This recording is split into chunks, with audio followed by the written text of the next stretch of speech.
sorted out.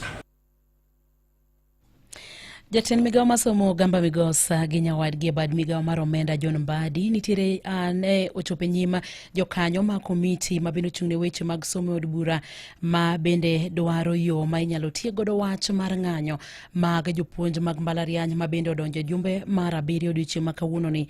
Migosa lero ni komitino ni giikore mar twak kod jopuonj mag mbalariany. We are ready to continue engaging with the unions to achieve a speedy and amicable resolution of the industrial action and to ensure that the operations of our universities return to normal. We are open to the good faith and candid negotiations, and that's why we were keen on the verification of the actual balance because there was a divergent view of what was outstanding. Chair, now that the amount is not in dispute, what we need to agree on is the payment arrangements, given that this is a significant amount that had not been budgeted for.